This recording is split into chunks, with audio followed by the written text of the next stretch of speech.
Hurt is messy, it's raw, it's sharp in ways that echo long after the words are said or the silence has settled.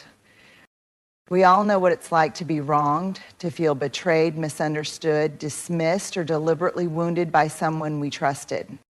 And let's be honest, sometimes the fantasy of revenge feels like the only thing that keeps us upright. I'll show them. I'll prove I didn't deserve it. I'll make them feel what they made me feel. Pain is real. It carves its way into our bodies, our memories, and our sense of safety. When someone hurts us through betrayal, cruelty, abandonment, or even indifference, it's not just emotional, it's physical. We feel it in our chest, our stomach, our breath. It's visceral. And the instinct sometimes is just as primal: strike back. Make them feel what you felt. Show them the ache they caused. Because somewhere deep in our wiring, pain screams to be released. And revenge can feel like relief. But here's the deeper truth. While pain is a natural part of being human, passing it on is a choice. And it's a choice that matters, not just for the people around you, but for you. You didn't choose the hurt, you didn't choose the betrayal, the loss, or the trauma, but you do get to choose whether it ends with you or gets passed along like a hot coal, burning everyone who holds it. Passing on pain can look subtle. Snapping at someone who didn't deserve it, becoming cold or guarded with new people, assuming the worst because you were once treated like the worst. Or worse, becoming the very thing that wounded you so no one else can get close enough to hurt you again. That's what unprocessed pain does. It leaks, it lashes, it reenacts. But choosing not to pass it on is one of the bravest things a person can do. It means slowing down. It means saying, this ends with me. It means recognizing that your healing isn't just personal. It's generational, relational, spiritual. And that's not about being soft. That's strength at its most sacred. You get to choose something different. You get to choose compassion. You get to choose boundaries instead of bitterness. You get to build a life that isn't shaped by the hurt, but by the courage to heal. Because while pain may have shaped you, it doesn't have to define you. And refusing to pass it on, that's how you reclaim your power. Revenge promises control, but delivers more hurt. Revenge is seductive. Let's name that honestly. When someone deeply wounds us, when they humiliate, betray, lie, or walk away without remorse, something inside us burns. That inner voice whispers, they shouldn't get away with it. And for a moment, revenge looks like justice dressed up in armor. It feels powerful. It feels like control. We tell ourselves, if I can make them feel what I felt, I'll be free. But here's the truth, most of us learn the hard way. Revenge doesn't heal the hurt, it deepens it. It offers the illusion of control, but it actually tightens the grip that pain has on your life. Because what is revenge, really? It's you continuing the story they started. It's allowing their harm to shape your next move. It's building your actions around someone else's damage rather than your own values. Revenge keeps you tethered to them emotionally, energetically, psychologically. It's a cycle that says, I will stay in this pain long enough to throw it back at you. But the cost, it's your peace. It's your growth. It's your ability to move forward unburdened. And often, the person you want revenge on isn't even looking. they've moved on, or they're too unaware to feel what you want them to feel. So the hurt just circles back to you over and over again. The truth is, revenge may feel like power, but it's power borrowed from pain. It's control rooted in fear, not freedom. And it rarely lands the way we hope. Instead of delivering justice, it often makes us feel worse because we've acted out of our wounds, not our wisdom. So here's what's braver: walking away without needing to retaliate, choosing growth over retaliation, letting the wound teach you but not lead you. The real power, it comes when you realize you don't need revenge to reclaim your worth. You don't need their suffering to validate your own. You don't need to be the one who hurts back. You get to be the one who rises whole. And that's where freedom lives. Your healing is not about them. It's about reclaiming yourself. When someone wounds you deeply, personally, maybe even intentionally, it's easy to believe that healing means getting closure from them. An apology, an explanation, a moment where they finally see what they did. It's human to want that. It's human to want them to say, I see you, I know I hurt you, I was wrong. But here's what's often true, and painfully so. The people who hurt you may never give you what you deserve. They may never take accountability. They may rewrite the story in their own favor, act like nothing happened, or disappear entirely. And if your healing depends on them, you'll wait forever. And that's why healing can never be about them. Healing is an act of reclaiming yourself. It's saying, even if I never get closure, I will close this chapter on my terms. It's not about denying the pain or pretending it didn't matter. And it mattered, it still does. But healing is the choice to stop living from that wound. It's the process of turning inward and saying, who was I before they hurt me? And who do I want to be now? Healing is walking back into the parts of yourself that were silenced. Your voice, your joy, your self-worth, and saying, you're safe with me now.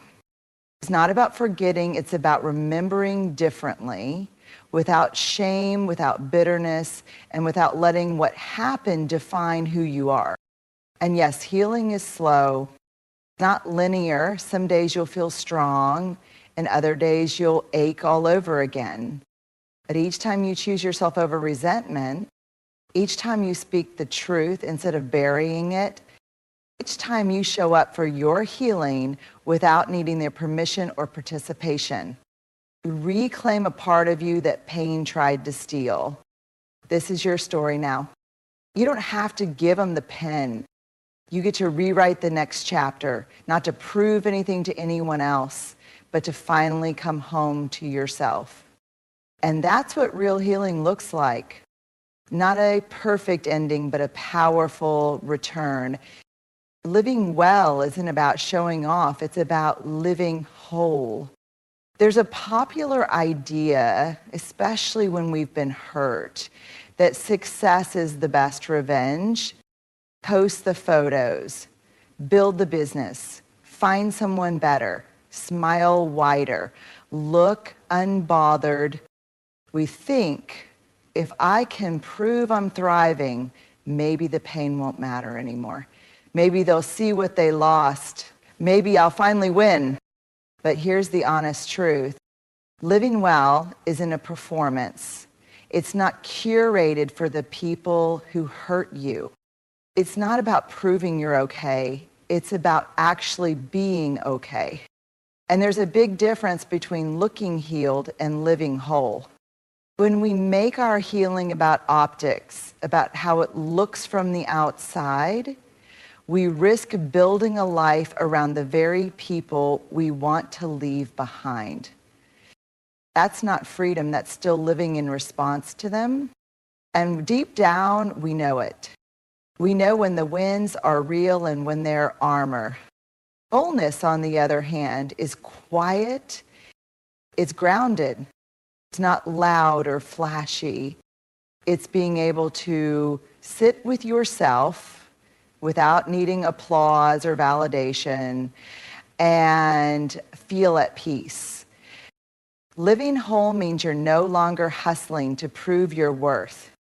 You're living in alignment with your values, your truth, your integrity. It means your joy isn't performative. Your confidence isn't borrowed. Your boundaries aren't threats. They're self-respect. And here's the beauty, you don't have to broadcast your growth. You don't have to pretend you're unaffected. You don't have to convince anyone you've moved on. When you live whole, you know you're not chasing external proof. You're not controlled by the fear of how others perceive your progress. You're just living deeply, intentionally, and without apology. So let's shift the goal from looking like I'm over it to actually healing through it. Let's make peace the measure of success, not perfection, not power, not perception. Because in the end, the greatest life you can build isn't one that says, look what you lost. It's one that whispers, I never needed you to find myself.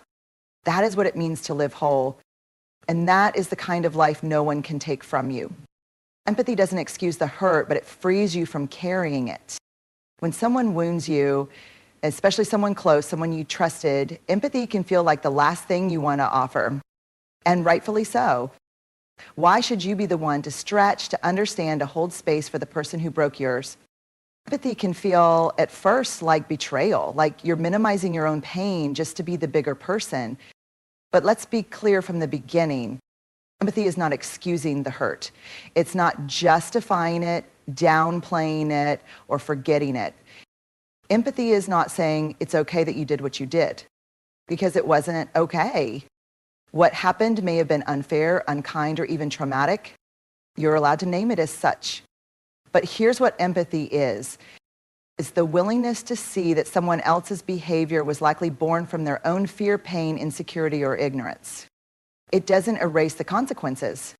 It doesn't mean there shouldn't be accountability. But it helps you let go of the story that their hurtful actions were a reflection of your worth. Empathy shifts the question from why did they do this to me to what must have been happening in them to act this way. That shift isn't for them, it's for you. Because carrying resentment is heavy. It weighs on your mind, your body, your relationship. It keeps the wound open and the offender close, mentally and emotionally, even when they're long gone. Empathy, on the other hand, is an emotional boundary that says, I'm not going to carry your pain as my own. It's the decision to see the full picture without having to fix it or be in it or drag it forward with you. Think of it like this. When you understand why a fire burns, it doesn't mean you sit in the ashes. It means you stop blaming yourself for getting burned and you start rebuilding with clearer eyes and stronger hands. Empathy offers clarity. It gives you language for what happened. It lets you grieve what was lost, name what was never yours to hold, and move forward without dragging the past behind you. It's not softness, it's strength. It's you saying, you don't get to keep me bitter. You don't get to shape how I love, trust, or live moving forward. You don't need to excuse the hurt to rise above it. You just need to stop carrying what was never yours to begin with. And empathy, that's how you put it down. The best revenge is becoming someone who no longer needs it. And let's be honest, revenge is deeply human.